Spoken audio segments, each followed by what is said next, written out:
अब हम सबके बीच उपस्थित हैं राजनीति विज्ञान विभाग के क्षेत्र में एक प्रतिष्ठित नाम प्रोफेसर संजीव कुमार शर्मा जी, महासचिव Indian political science association IPSA. Professor Sharma ji जो वर्तमान में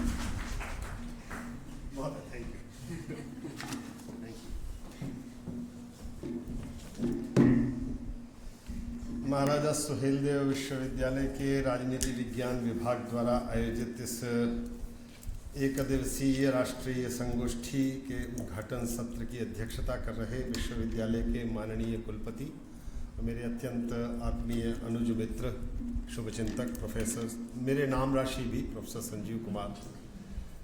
जब वो कुलपति बने तो देश में 100-150 लोगों ने तो मुझे भी बधाई का फ़ोन कर दिया था। इस कार्यक्रम के विशिष्ट अतिथि और मेरे मित्र, मेरे विचार संगठन के राष्ट्रीय अध्यक्ष आदरणीय प्रोफेसर राजशरण शाही जी, इस विश्वविद्यालय के कुल सचिव डॉक्टर अंजनी कुमार शर्मा जी, इस सभागृह में मेरे समक्ष बैठे मेरे अत्यंत आदरणीय प्रोफेसर राममित्र त्रिपाठी जी, मेरे कई अनुज मित्र बैठे हैं, professor Sanjay Gupta, professor Vijendra Pandey, doctor Dinkar Tripathi, doctor Shafiuzzama, ये सब मेरे मित्र, इस विश्वविद्यालय के राजनीति विज्ञान विभाग के और अन्य विभागों के सभी सम्मानित शिक्षक साथियों, विद्यार्थी मित्रों, मैं सूर्य प्रकाश अग्रहरि को इस बात के लिए आभार देता हूँ कि वो मुझे लगभग बलपूर्वक यहाँ तक ले आए। कई समय से वो मेरे पीछे थे कि मुझे यहाँ ले आए। मुझे लगता है इस विश्वविद्यालय के जो पूर्व कुलपति थे वो भी मेरे ही विश्वविद्यालय से आते हैं, मेरे छोटे भाई हैं, बहुत अत्यंत आत्मीय प्रोफेसर प्रदीप शर्मा। तब भी उन्होंने भी चाहा कि मैं आऊँ, लेकिन मेरा दुर्भाग्य कि मैं नहीं आ पाया। आज कुछ ऐसा दुर्योग हुआ कि प्रातःकाल 6:30 बजे से मैं वाराणसी से यहाँ तक पहुँचने में मुझे बहुत समय लग गया। उस विलम्ब के लिए भी मैं आप सबसे बहुत क्षमा प्रार्थी हूँ। अभ्यास नहीं है कि मैं कहीं विलम्ब से जाऊँ, इसलिए मुझे बहुत दुख भी है। आज का जो विषय है उस पर प्रोफेसर राजशरण शाही जी ने कहा कि ये मेरा विषय नहीं है और मैं इस पर बहुत अधिक ज्ञान नहीं रखता हूँ, लेकिन कुछ ऐसा संयोग हुआ। मित्रों में एक भाव और होता है, जो आप सोचते हो लगभग वही वो सोच रहे होते हैं। तो जो मैं सोच रहा था बोलने के लिए, उसमें से अधिकांश राजशरण शाही जी बोल गए हैं। तो मेरे समक्ष ये एक चुनौती भी है।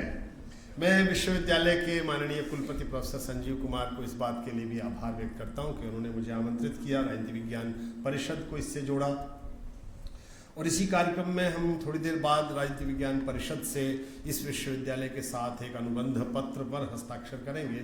उसके लिए भी मैं उनका बहुत बहुत आभार व्यक्त करता हूँ। आप सबको भी मैं राजनीति विज्ञान की भारतीय परिषद के बारे में 1-2 मिनट का समय लूँगा। 1938 में पंडित मदन मोहन मालवीय ने काशी हिंदू विश्वविद्यालय में पंडित गोविंद वल्लभ पंत, उस समय संयुक्त प्रांत के प्रधानमंत्री कहा जाता था, प्रधानमंत्री होते थे, उनको आमंत्रित करके 1938 में राजनीति विज्ञान के देश भर के विद्वानों की एक सभा बनाई और उसका नाम भारतीय राजनीति विज्ञान परिषद बना, इंडियन पॉलिटिकल साइंस एसोसिएशन। वो 1939 में उन्होंने एक जर्नल भी पब्लिकेशन प्रारंभ किया छापना। वो 1939 के सितंबर में इंग्लिश में एक क्वार्टरली जर्नल छपता है, संसार भर में जाता है। परिषद भारत की अकादमिक संस्थाओं में सबसे बड़ी संस्था है, बहुत लंबे समय से चल रही है। मैंने कहा 1938 से निरंतर चल रही है। वो अधिवेशन करती है। अभी 27-28 दिसंबर को, अभी सब आपसे शिक्षक साथियों से भी मैं कहूँगा, 27-28 दिसंबर को भुवनेश्वर में Kalinga institute of social sciences में उसका एक राष्ट्रीय अधिवेशन हो रहा है। We the people of Bharat, ये उसका मुख्य विषय है। आप सबको उसमें भी जुड़ने के लिए आमंत्रित करता हूँ। 2009 में हिंदी भाषी क्षेत्रों के मित्रों के आग्रह पर हमने हिंदी में भी भारतीय राजनीति विज्ञान शोध पत्रिका नाम से, सुषमा बेटा बैठ जाओ थोड़ी देर, अब मैं बोलूँगा बहुत दूर से आया हूँ, बोलूँगा थोड़ी देर। तो हिंदी में भी एक शोध पत्रिका प्रकाशित करनी प्रारंभ की हुई है, वो अर्धवार्षिक है। आप सब उसमें हिंदी और अंग्रेजी किसी भी शोध पत्रिका में लिख भी सकते हैं, आप इसके कार्यक्रमों से जुड़ सकते हैं। आपका विश्वविद्यालय आज अनुबंध पत्र हस्ताक्षर कर रहा है, तो उससे आप उस परिषद से प्रत्यक्ष रूप से, आधिकारिक रूप से भी जुड़ रहे हैं अपने कार्यक्रमों में भारतीय राजनीति विज्ञान परिषद को संयुक्त करेंगे और हम अपने सभी कार्यक्रमों में महाराजा सुहेलदेव विश्वविद्यालय को निरंतर संयुक्त करेंगे। ये आश्वासन भी मैं परिषद की ओर से आप सबके समक्ष जो आज का विषय है, सचमुच में पिछले जब ये राष्ट्रीय शिक्षा नीति आई है तब से भारतीय ज्ञान परंपरा पर विचार करना अधिक प्रारंभ हुआ है। मैं पिछले 35 वर्ष से इसी क्षेत्र में अध्ययनरत हूँ, इसलिए मैं इस प्राचीन भारतीय ज्ञान परंपरा का पुराना विद्यार्थी हूँ। इस नाते मेरे समक्ष कुछ बातें हैं जो मुझे लगती हैं कि हमें आज के सुशासन, आपने अच्छा किया कि केवल उसे ज्ञान परंपरा नहीं रहने दिया, उसे वर्तमान प्रशासन और आधुनिक समय तक संबद्ध किया। आधुनिक समय से संबद्ध करना समकालीन समसामयिक आवश्यकताओं, अपेक्षाओं, आकांक्षाओं के अनुरूप भारतीय प्राचीन ज्ञान परंपरा के तत्वों को अनुस्यूत करते हुए उन्हें ऐसे जोड़ना कि उनकी उपादेयता, उनकी प्रासंगिकता समझ में आ सके, यह आवश्यक है। इसलिए भारत ने एक बात हमेशा से सीखी और वो ये कि कोई भी विचार अंतिम विचार नहीं है, कोई भी विचार किसी व्यक्ति के पास श्रेष्ठतम विचार नहीं है, उससे अगला विचार भी आएगा, वो भी और बेहतर होगा। ये आपको एक कथा सबको स्मरण होगी, 5 पांडव प्यासे थे, एक छोटे भाई को भेज दिया जल लेने के लिए सहदेव को। उस तालाब जलाशय के किनारे को यक्ष था, उसने कहा भाई मेरे प्रश्नों का उत्तर दो तब जल पीना।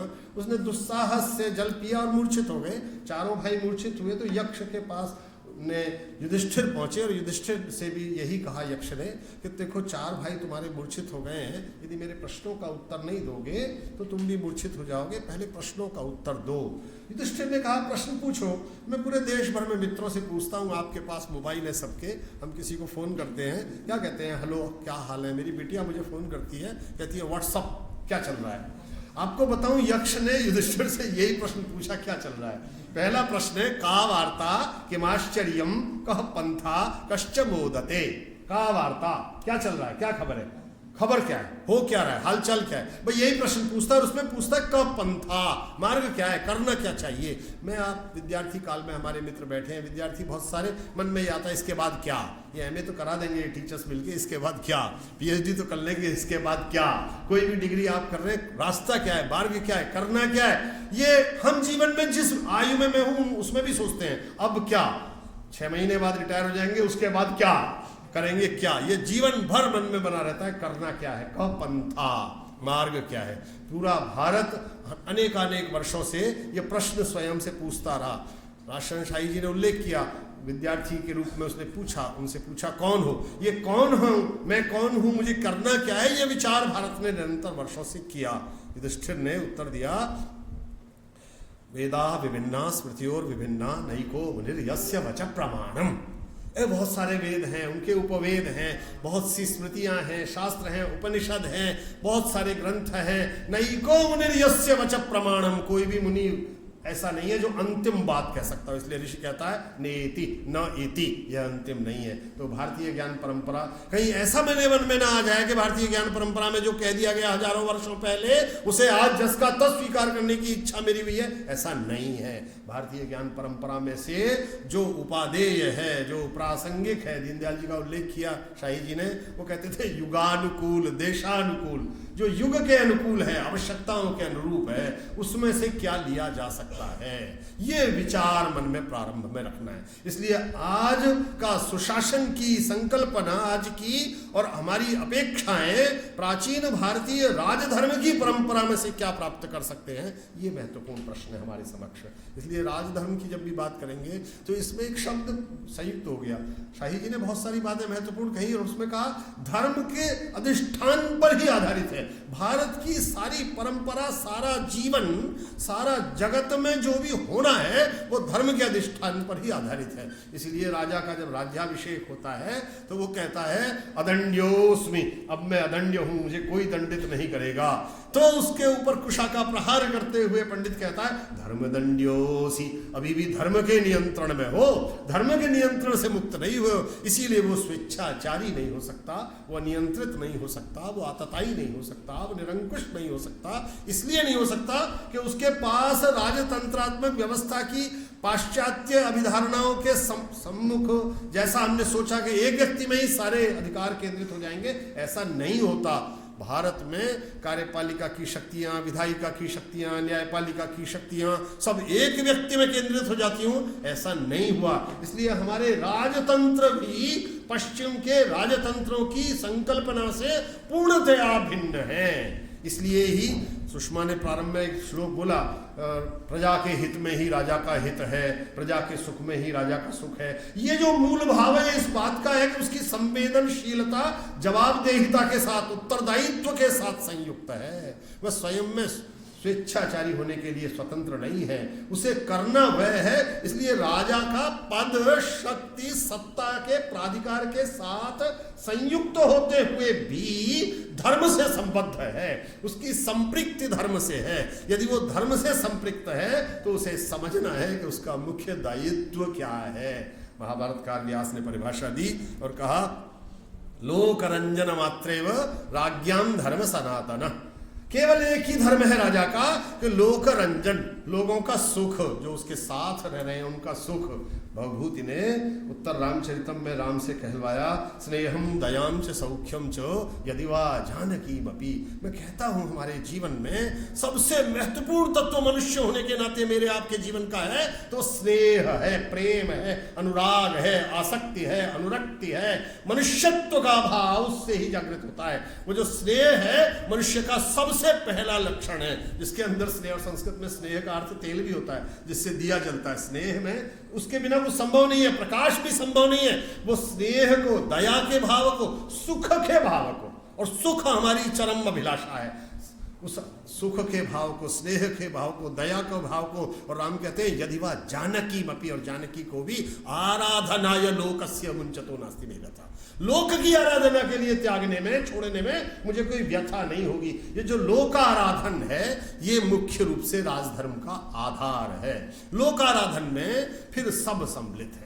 लोकाराधन में भारत की परंपरा ने सब, हमेशा मुझसे बहुत सारे मित्र लोग, विद्यार्थी मित्र प्रश्न करते हैं, भारतीय ज्ञान परंपरा की बात आप करते हो, इसमें दलितों के लिए पृथकता क्या कहा गया है, इसमें पिछड़ों के लिए पृथकता क्या कहा गया है, इसमें महिलाओं के लिए पृथकता क्या कहा गया है, बच्चों के लिए। अब तो हम सारे समूह, समुदाय, विभिन्न प्रकार के भागों में समाज को बांटने के अभ्यस्त हो गए हैं। मैं उनसे कहता हूं सबके लिए कहा गया है, किसी को पृथक सोचा ही नहीं गया। इसीलिए वो बोलता भी है सर्वे भवन्तु सुखिनः। ये नहीं कहता मैं मेरठ से आता हूं, मेरठ के रहने वाले सुखी हो। सर्व माने सब, उसमें सब में सभी सम्मिलित हैं, समाहित हैं, समाविष्ट है।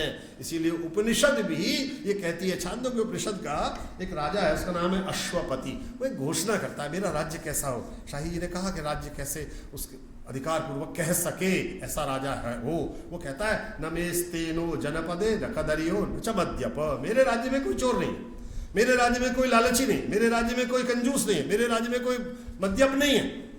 नाना हिताग्निर ना विद्वान स्वैरणी स्वैरणत्व। कोई स्वेच्छाचारी, कोई ऐसा जो विद्वान ना हो, अध्ययन ना करता हो, अपना सारा मन मस्तिष्क ज्ञानार्जन में न लगाता हो, ऐसा कोई नहीं।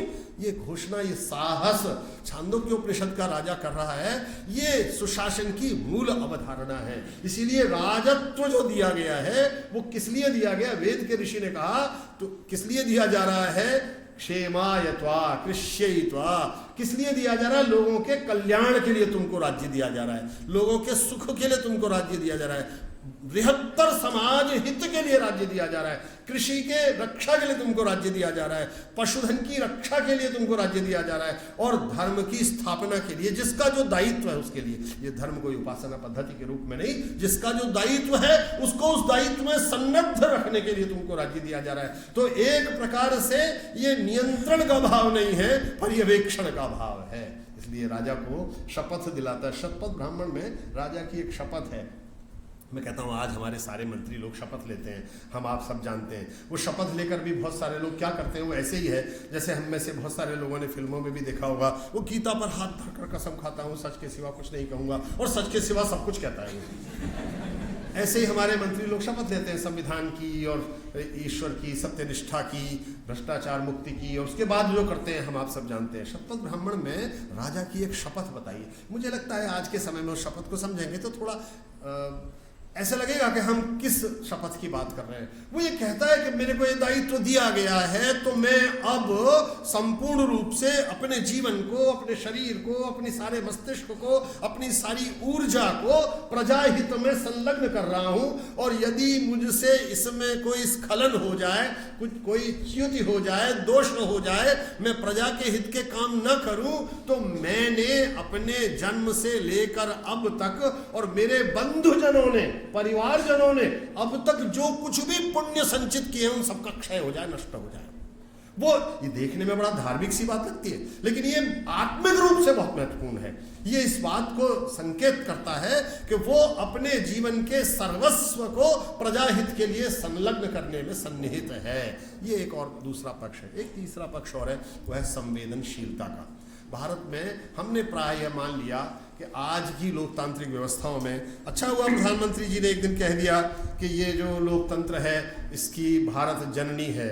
समाज विज्ञानों के, राजनीति विज्ञान के, विधि के लोग उसके बाद थोड़ा थोड़ा बात करने का साहस जुटाने लगे कि लोकतंत्र से भारत का भी कोई संपर्क था क्या।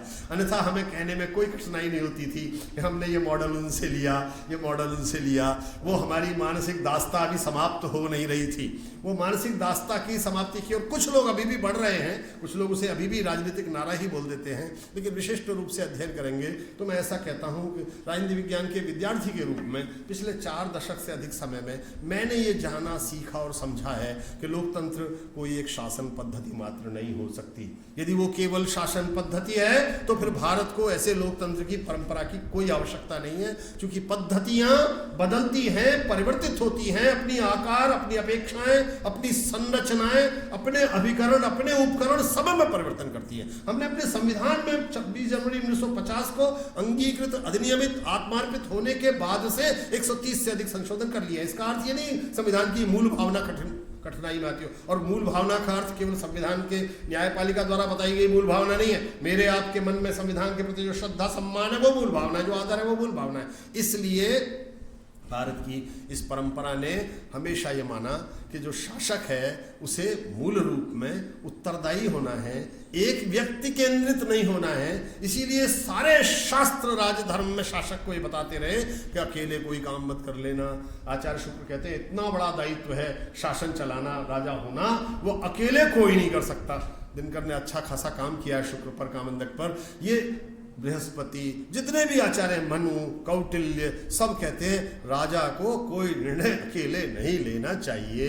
अकेले ले ही नहीं सकता वो निर्णय। यदि उसे सामूहिक निर्णय लेना है, ऐसे बहुत सारे उदाहरण दिए जा सकते हैं, मैं उदाहरणों में आज नहीं जाऊंगा, विलंब से कार्यक्रम प्रारंभ हो पाया मेरे कारण, इसलिए उदाहरण नहीं दे रहा हूं। केवल ये बात कहना चाहता हूं, राजा को, शासक को राजधर्म इसी में सन्निहित है कि वो सबसे मिलकर, सबकी बात सुनकर, सबकी बात समझकर, सबके अनुरूप, सबकी इच्छाओं को ध्यान में रखते हुए और एक समग्र हित को ध्यान में रखते हुए, लोकहित को ध्यान में रखते हुए निर्णय ले। और वो निर्णय लेने की जो इच्छा है उसकी, वो संवेदनशीलता से संबद्ध है। उसकी जो संवेदनशीलता है वो बहुत महत्वपूर्ण है। एक छोटी सी कथा फिर से सुनाता हूँ। राजा है, राजा के पास एक व्यक्ति आता है और कहता है साहब, एक यात्री था, व्यापार करने वाला वणिक था, वो समुद्री यात्रा से विदेश गया, लौट कर आ रहा था, बहुत धन कमा लिया उसने, उसके पास यहाँ भी बहुत धन है, लेकिन उसकी मृत्यु हो गई उस नाव में। अब वो धन किसका हो? अधिकारियों ने लिख दिया ये कोई नहीं है इसके परिवार में, पुत्र है क्या? नहीं, पुत्र नहीं है, तो ये सारा धन राजा का हो गया, शासन का हो गया, व्यवस्था का हो गया। राजा उससे बुलाता है, पूछता है इनके परिवार में मालूम करो, क्या जानकारी लो कौन है। तो पता है एक स्त्री है, इसकी पत्नी है और वो गर्भवती है। तो राजा ने कहा ये तो धन उसका होना चाहिए। तो कहा साहब ये सिद्धांत में नहीं है। तो कहते सिद्धांत में बदल देता हूँ, बुलाओ अपने सारे मंत्रियों को, सबको, इस सिद्धांत को बदला जाना चाहिए। और केवल इसके लिए नहीं, तो फिर एक घोषणा करता है सार्वजनिक, और वो कहता है ये न वियुज्यन्ते प्रजा स्निग्धेन बंधुना ससपापाद्रिते तासाम दुष्यन्ते। घोषणा कर दो, जिसका जिससे जो छूट गया हो, जिसका पिता ना हो उसका पिता मैं हूं, राजा घोषणा करता है। जिसका भाई ना हो उसका भाई मैं हूं, जिसकी माता ना हो उसकी माता मैं हूं, जिसका पुत्र ना हो उसका पुत्र मैं हूं, पाप के अतिरिक्त जिसका जो वियुक्त हो गया उसका मैं हूं। यह संवेदनशीलता राजधर्म है। इस संवेदनशीलता से ये विचार आज के शासन तक कैसे आए, ये चिंता का विषय है। आज की हमारी शासन व्यवस्थाओं में। मैं बहुत लंबे समय तक इस प्राचीन भारतीय ज्ञान परंपरा पर बोल सकता हूँ, लेकिन उसकी आवश्यकता को नहीं समझता हूँ कि जो शाही जी ने कहा और जो मैं इतनी देर तक समझ पाया वो ये कि राजधर्म की यह परंपरा हमारे आज की शासन व्यवस्थाओं को कोई दिशा दे सके तो कैसे दे, वो महत्वपूर्ण है। हमारे कराधान की व्यवस्था, करारोपण की व्यवस्था, कर संग्रहण की व्यवस्था, दंड की व्यवस्था, कंटक शोधन जिसे हमारी परंपरा में कहते हैं, कंटक शोधन की व्यवस्था, आज हम चिंतित हैं। मैं बहुत साहस से बोलता हूं और कहता हूं कि 5.25 करोड़ वाद इस समय भारत की न्यायपालिका में लंबित हैं। 5.25 करोड़। और न्यायपालिका के वरिष्ठ लोगों का कहना है कि अगले 130 वर्ष तक कोई कोर्ट में ना जाए तब इनका निपटारा हो पाएगा, जितने केसेस पड़े। लेकिन आप ध्यान से देखिए, इसके बाद भी हमारी सर्वोच्च न्यायपालिका निर्धारित क्या करने में लगी हुई है? दही हांडी की हाइट कितनी हो सकती है, कितनी नहीं, पटाखे छूटने चाहिए या नहीं। वो छात्र संघों के चुनाव भी लिंग दो कमेटी से करा रहे। हमारे प्राथमिकताएं हमारे शासन व्यवस्था के तंत्र में प्रत्येक अंग उपांग की यदि भारतीय राजधर्म की परंपरा में से कुछ तत्व ग्रहण करते हैं तो बदलेगी। इसीलिए नारे के रूप में ही सही, उसके प्रयोग के रूप में कैसा हो रहा है उसका आकलन आप स्वयं कर सकते हैं। लेकिन ये जो सब की बात है, सर्व की बात है, जहां से मैंने बात प्रारंभ की थी, भारत की पूरी ज्ञान परंपरा विश्व कल्याण की परंपरा है, सबको ध्यान में रखने की परंपरा है। वही सबका साथ, सबका विश्वास, सबका विकास, सबका प्रयास, ये जो सब है, सबको जोड़ने की जो इच्छा है, ये मूल मंत्र के रूप में होनी है। और दूसरी बात, जो पुराना है वो सारा अच्छा नहीं है, जो नया है वो सारा अनवद्य नहीं है। कालिदास ने कहा पुराण मिथ्येव न साधु सर्वम, जो सारा पुराना है वो सारा अच्छा नहीं है। बहुत सारा हमें अपनी परंपरा में ऐसा मिलता है जिसे आज छोड़ देना ठीक होगा, लेकिन उसमें से अधिकांश ऐसा है जो आज भी उपयोगी है। इसी को सनातन कहते हैं कि हम नए को ग्रहण कर सकें, पुराने में से कुछ छोड़ सकें, कुछ पुराना भी अपने साथ ले चलें, नए के साथ जोड़ सकें। तो आज का समाज, आज की शासन व्यवस्था, आज की राजनीतिक प्रशासनिक व्यवस्थाएं पुराने में से वह ग्रहण करें जो युगानुकूल है, देशानुकूल है, उपादेय है, प्रासंगिक है, उपयुक्त है, उसे ग्रहण करें। यही मुख्य पाथे मुझे लगता है आज की इस संगोष्ठी का है, जिस ओर आपने प्रयत्न किया है। हमारी इस पीढ़ी को, भारत के इस वर्तमान को, अमृतकाल में हम चल रहे हैं, 2047 में हम एक बड़ी महत्वाकांक्षी लक्ष्य योजना लेकर चल रहे हैं। ऐसे में हम अतीत से अपने संबंधों को विच्छिन्न न करें, वर्तमान को, प्रश्नों को संबोधित करें और भविष्य की ओर एक दृष्टि अच्छी रखें। इन तीनों की संयुति ही हमें राजधर्म से वर्तमान सुशासन तक ले जा सकेगी, ऐसी मेरी संकल्पना है। आप सबने मुझे आज यहाँ आने का और अपनी बात रखने का अवसर दिया। आप सबको बहुत बहुत आभार, धन्यवाद, नमस्कार।